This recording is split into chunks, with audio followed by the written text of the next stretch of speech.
paintings based off of abstracted human figures, and they're supposed to be in kind of like an existential landscape. They're not really about a specific narrative, mostly just an expression of like things that have happened to me in my life, although I don't want it to be like a personal narrative necessarily. They're kind of like violent and abandoned figures with three-dimensional elements.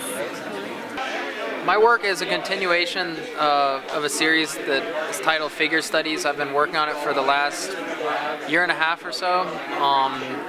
They are, for me, they're all figures, whether it's animal or human, and more likely a combination of both.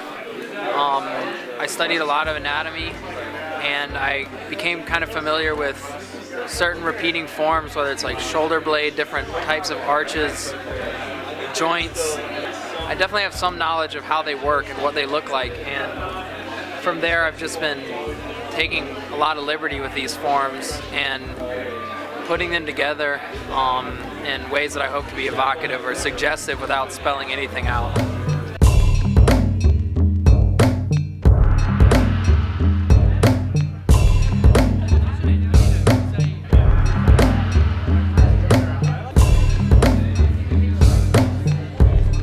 I think we're dealing with a lot of similar things, kind of like truncated and distorted bodies.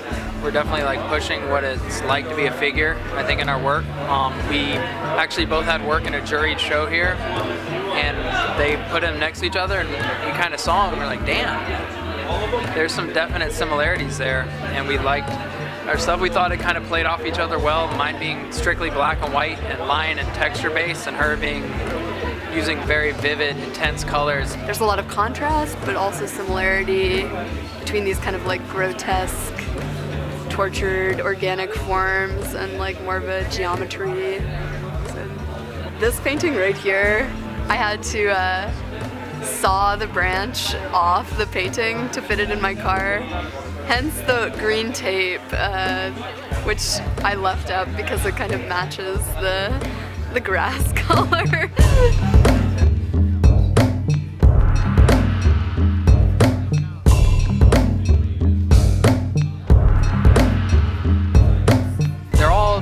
From a copper plate. This one, for example, is an etching where I'm covering the plate with something called hard ground. It's a liquid that'll be on the plate, and it'll dry, and I'll take a needle, and all the lines that you see is where I've essentially scraped the hard ground off. I'm not carving directly into the metal, I'm just carving away that resist.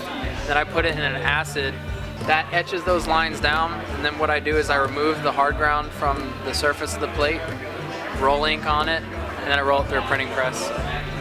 I try to do it as fast as I can. It's kind of a labor-intensive process. I'm pretty proud of all the pieces here. It would honestly be hard for me to pick a favorite. I think that they're stronger as a body of work than they are individually. So.